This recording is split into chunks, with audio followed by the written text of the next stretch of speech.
coming across as very competent, Kevin. So I'm going to ask you a different question, right? Imposter syndrome. I think the reality is, and I was young once or younger, and you look at the mantle and they're the all-knowing, and the wise, and they point you in the direction that you want to go, and need to go, or they don't, and you fall out and you move on.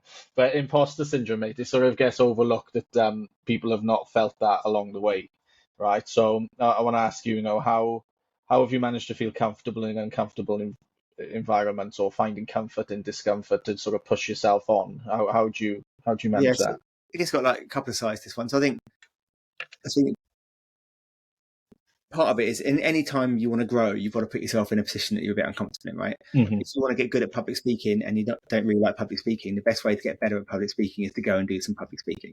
So taking that example, maybe you start off doing it with, I think B-sides have like a track for people who are new, that kind of thing. So do it in front of a friendly audience who knows you're new and is just there to help you. And same thing with your career, right? But it's find ways to put yourself gently outside that comfort zone. Well, I'm going, right, I've never done public speaking. I'm going to try and go and speak at a 10,000 person event and just shit myself, right? Excuse my French. Same with that. So, but you have to feel a bit of discomfort to grow. So I think, so the two sides, part of me is like imposter syndrome. I think people overuse the term. Mm-hmm. It's one of those things like, when people are like, oh, I've got such OCD, I like keeping things neat. And then you get people who've actually got OCD who can't leave their house without switching a light bulb on 1,000 times, right? And so people use terms when they don't really have it. People use burnout when they're a bit stressed. People say, oh, I've got OCD because they like things being neat. That's just, you like things being neat, mate. You can still have a life. People with OCD can't have a life, right? Or really struggle. And same with imposter syndrome. It's like, I think we live in a world where people love to have a thing. So people talk about these things, like the talk of burnout. Real burnout is when you are literally incapable of functioning and you need literally to have some time lying in a room on your own recovering, kind of thing. That's actual burnout, as opposed to I'm struggling, I'm a bit stressed, which isn't great, but people I think do sometimes over-egg these things. But the conversely on that, I do quite often go to work and I'm like, how did I get here?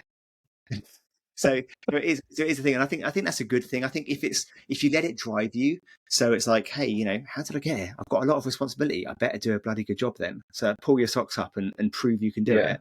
And the fact that you've got the job, whatever your job is, right? If you're doing a good job, and your boss is telling you you're doing a good job, and your team is talking about you being a positive impact and whatever else, the evidence is you're doing it. So even if you think you're doing it well, you have evidence. So use your evidence as your story, not the voice in your head.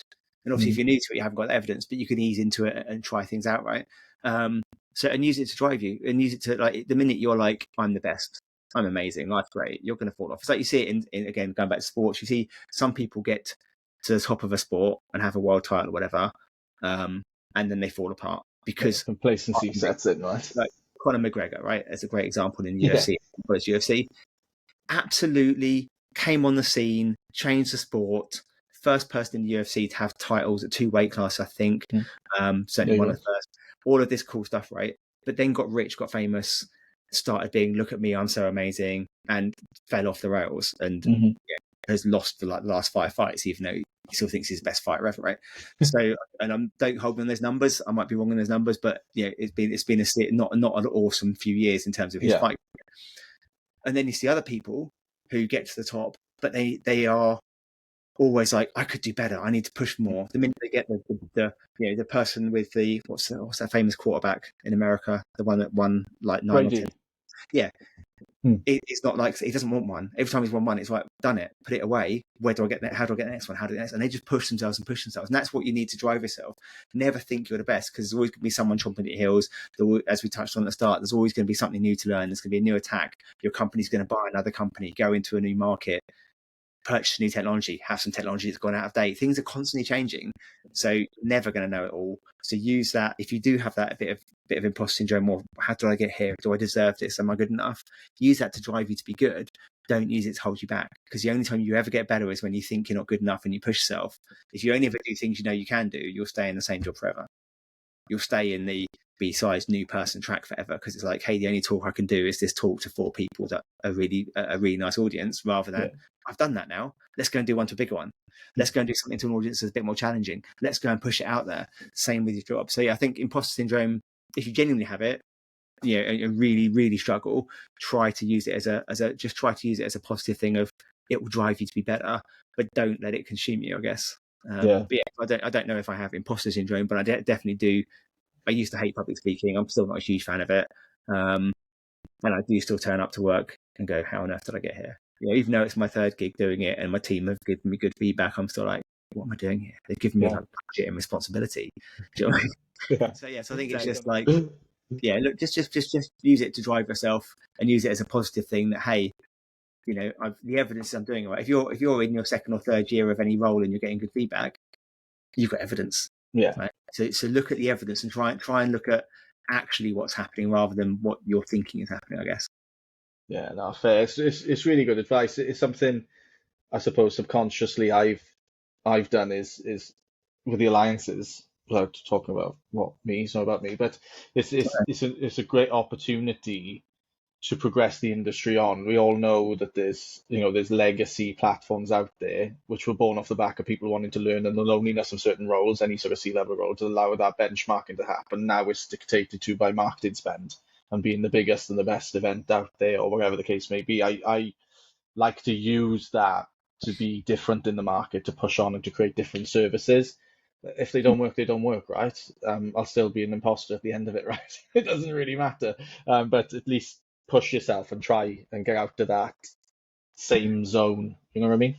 Yes, I think they talk about it in kind of entrepreneurship quite a lot, right? In the I don't know what South Africa's like, but certainly in the UK, there's less of a let's go and have a chance and it doesn't matter if it goes wrong.